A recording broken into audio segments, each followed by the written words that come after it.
Hello, hello. Welcome everyone. This is I think the sixth episode of these chats. My name is Michael Stegner, and thanks for joining us. Today I had this idea to talk about when we're too busy to practice. That's going to be the topic today. I've had several students the last few months who just had crazy life stuff going on, as we always do. But I just wanted to talk about some simple things that have worked for these people, and it's ironically I got the idea from like some of my more like serious and more focused / dedicated students, and I just decided to try it even though they're practicing a lot more difficult things and pretty advanced things and need more time. The techniques as far as organizing our time in a weird way is very similar to somebody who maybe is just learning basics, or an adult who's a hobbyist, because the common thread between a student who's like, really working at a very, very high level with really hard music, the issue is that it's hard to get to it all because it's so dense. There's so much to practice.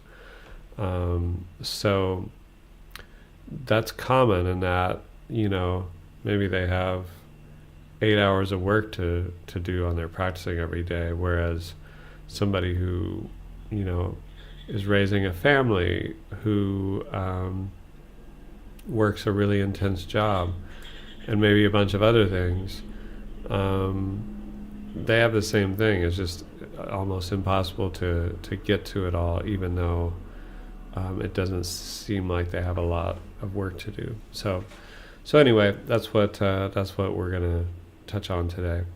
The first thing is like, I think it takes an adjustment period for a lot of us who were taught to practice a certain amount of time each day. I think that that idea has good intentions, but it doesn't really always serve the student very well. For example, I've had several students who just get obsessed with practicing as much as they can, putting in as much time as they can, say in high school, middle school, where they might spend 2 to 4 hours a day practicing. And it's almost as if they're more preoccupied with practicing a certain amount of time as opposed to getting the most out of their time. So I learned from teaching those kind of students that really what we have to do is just talk a lot about efficiency. So a big part of what I want to talk about today is how to make sure that the focus is on maximizing the time that we put in, even if it's not like massed practice where there's like tons and tons of hours in a short amount of time. So that's what I want to talk about today. One thing that I'll say, even with parents who are like, oh, how much did my child practice? And going back to what we talked about with the motivation episode, we talked about that, and we said, I said that like part of our goal, our mission as a teacher, as a player, as someone who practices, is to find our motivation, like really make sure that we're super motivated by it, and make sure that the music is the main motivation. If practicing is the main motivation, then sometimes the music actually gets lost, and sometimes we don't actually learn at a rate that serves us well. The reality of the music world is that I can't remember when I've had a gig where I felt like there was ever enough time to prepare. It just, even if they give you plenty of time, you're juggling other projects. Something changes last minute, and they send you a chart or they send you a recording to learn last minute, and even if you've prepared, there's a good chance there's going to be a part of the performance where you're just kind of like holding on in some way. So a lot of it is just like how to handle things coming at us at a quick rate and turn it around into something that sounds really good. So that's kind of the groundwork for what I want to talk about. So my answer to parents or to adult students or to somebody who asks, how much should I be practicing? How much should my kid be practicing? I always say to any of them, it's like, it's not about how much you practice, it's about how much you get done when you practice. If you can figure out a way to get an hour's worth of work done in 10 minutes, then that's way more important than just getting an hour in and maybe not really doing that much to benefit yourself during that hour. So it's more about like getting in work, getting in growth during that time to where you improve the most you possibly can in however long you sit down. And I understand that might not be that helpful to parents. So parents, sometimes I'll say, if they're spending 15 to 30 minutes a day practicing, that'll give me something to work with. But ultimately, it's not about how much they practice. It's about what they do when they're in the practice like routine. And so going back to the talk, I think it was the fourth one about motivation. We talked about like how parents have a role to just set the environment and get the bottoms on the bench. And so as long as that's happening, then it's kind of up to the teacher to like help the younger students learn how to maximize their time and be super efficient. And I do that during the lessons by incorporating a lot of games. Like the second episode where I talked about ear training and sight reading, that has a lot of tips on how to like get them sounding really good within the course of one short lesson. And if they can start to mirror that at home and learn how to do that, then they're going to be in really good shape. So that's it. Like how to maximize the practice time. So a few things, like things to look for.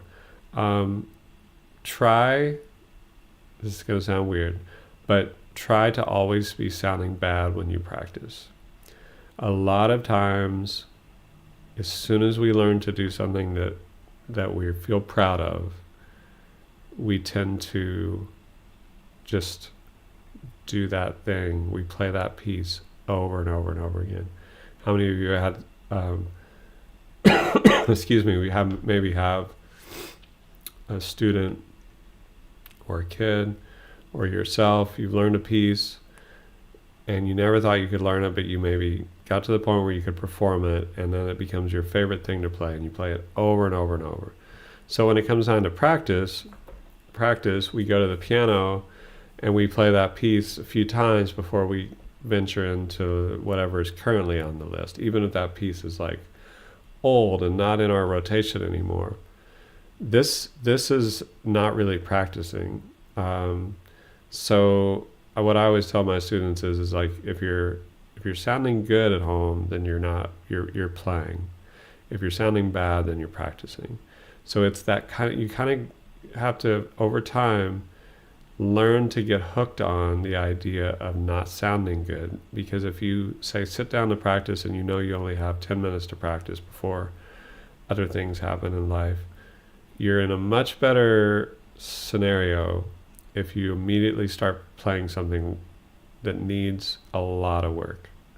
You just jump into something that just is really rough around the edges, or maybe that's even generous, something that just is not that happening, or something that you have no idea what you're doing because it's brand new. If you can like go right to that, spend your time doing that, then you're practicing. Sounding bad, then you can reward yourself with playing one of your old pieces or whatever, just to remind yourself that, hey, I can sound pretty good. But if you can get yourself or your kids addicted to this like idea of sounding bad and like actually playing something that is really challenging, then they're going to see so much growth. You're going to see so much growth where everything's just going to take off. Okay, so there's that. Okay, so one of the best tangible things that we can do for kind of getting this practice culture dialed in is to actually use the fact that you might not have a lot of time to practice to your advantage. So, for example, like if I have an adult student who's raising a couple kids, has a crazy job, all this stuff, then that's something that you can use to your advantage, even though it's not ideal, and the students often get frustrated. And so one of the one of the things I have them do, as kind of a rule, is if you walk by the piano anytime during the day, or you're in the same room, or you walk by the room with the piano, however you want to do it, sit down and play for 2 minutes, but play something new, play something that you don't know how to do. Just get a 2-minute practice session in, and then you have to walk away. You only give yourself 2 minutes. You have to walk away. And if you do this throughout the day, maybe you get 6, 7, 8 times in, but only 2 minutes. So you're maybe up to 15 minutes, when before you would say like, oh, I'm so busy, I don't have time to do piano, and da-da-da, and okay, I'll wait because I should have a break at 5:30. And then at 5:30 something happens and the break goes away, then you get a whole day where you don't practice, and then that happens again the next day, because you're thinking, I need my 15 minutes, I need my 30 minutes. Sometimes it's just not going to happen. So what you do is every time you walk by the piano, you just sit down, give yourself one shot to do something, maybe a couple shots if it's a short repetition or a short section, or a simple concept or a short concept, something you can do in a short amount of time. Maybe you get a few repetitions in. But you sit down, you go through it, and 2 minutes you get up and you leave, and you don't hold on to it, and you don't think like, oh, I gotta get it good. No, you just try to like use the 2 minutes to practice and and improve as much as possible in those 2 minutes. And you do it throughout the day, you do it throughout the week. It's crazy how many students I've had who've been stuck in a rut, like legit rut, where, I thought maybe they weren't going to continue because they were so frustrated and they didn't get to practice for weeks on end. And then we went to this like 2 minute or less. It doesn't have to be 2 minutes. I'm just using that because it's a really short interval. And man, like watching people turn around their momentum into something that's just really inspiring is so cool. So that's one of the coolest things I've discovered in the last few months. And tying it back to the advanced students, what I was mentioning at the beginning of the video is that this is how I used to teach my advanced students, because when they're performing a lot, like let's say they've got all these gigs, or they have performances where they have to audition for things, or they have like, gigs with their own music or whatever. It's really, sometimes we can like play things so much where we just kind of start to space out, and our muscle memory takes over. And then when we get in a stress situation, our muscle memory fails us and we make weird mistakes that we would never make. That old saying like, oh, I played this so much better at home. but now that I'm at my lesson, I'm making all these weird mistakes. That's what I'm talking about. So to eliminate that, what I've always done, maybe not always, but for the last several years, I've had advanced students just give them one shot at playing whatever it is they're supposed to practice at a time. So in other words, they can't play the piece 5 times in a row. They have to, or the section, or the new thing. Excuse me. So what we do, excuse me, is we just allow them to walk by the piano. Every time they walk by the piano, they have to play their whatever it is they're supposed to practice, and they only get one shot at it. And they got to put all their focus, all their energy in nailing it at that one shot, and they try to get all their practice in that one shot. So whatever it is they got to concentrate on, whatever it is they got to work on, that's what they do. And it's just worked so well for so long. It's a real big part of my teaching, in that you just want to like emulate really performance. Like if they get used to just trying to sit down cold, playing something, and then walking away, not getting a second crack at it. That is the reality of what we all face when we perform. So if you get used to that, and if you also feel like, oh, I just need more time on this, that becomes a habit too, like feeling like, oh, I need more time. So if you can just like not give yourself more time, but try to put all your focus, all your mental energy, everything you got mentally, physically, emotionally into that one time, and then get up and leave, you will get so much more benefit out of each repetition. And you might end up practicing the same amount throughout the day. You just got to get up, take a 20-second break, at least 30-second break, a minute break, come back and do it again. So anyway, it's something that has really worked to prepare my students for big performances for a long time. And it's ironic that I'm now using the same thing for the students who just don't have time to practice. So I would give that a try. There's several videos, not several, there's a few videos of Pamela Mack, world-class violinist, talking about this, how she never got into the thing where she practiced 8 hours a day, even though she's like a concert artist and has a lot of amazing recordings. She talked about how like she had other interests in life and just didn't want to be spending all her time practicing. So she said, I only practice an hour or two a day.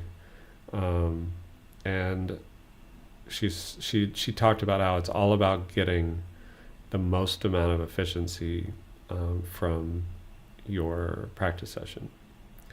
So that's it. So you don't necessarily need a lot of time to practice. And what I've found is if you just do it in those really small chunks, you'll end up practicing way more than you thought you would. Like if I said, well, what's 2 minutes going to do? If you do 2 minutes several times throughout the week, it really adds up. The other thing is that when your practice time will change. So over time, you might hit this valley where you just are not practicing much. But it's going to be followed by a peak where you're just on a roll and you're getting like, triple the amount of time, quadruple the amount of time that you usually were getting on your averages. I mean, I'm not talking about the dip where you maybe weren't practicing at all. So, you just ride those out. But what'll happen is if you kind of take advantage of the time where you're not able to practice much and learn to be super efficient with it, then when you get on a roll, and maybe you just get a week where you get 45 minutes, an hour a day, when before you were getting 10 minutes a day, you'll still use the same ideas that you were using that I've talked about in this video. When you get your hour, then that hour is going to be so productive and you're going to get so much done. So it's not about how much time we get. Ultimately, it is important to practice more, obviously. I'm not saying that. But what's more important is that we all train ourselves how to maximize whatever time we might be spending, and just kind of maximize and wear it out. Like what can I get done in 2 minutes? If you focus on what you really need to work on, focus on your weak points first, you can get a lot done in 2 minutes. Anyway, so that's it for today. If you have any comments, feel free to leave them, and I will respond or make a video response. If you have questions on any details relating to this, I'd love to hear from you, and just feel free to drop a note in the comments, and we'll go from there. Thanks so much for watching. Once again, my name is Michael Stegner, and we'll see you the next time.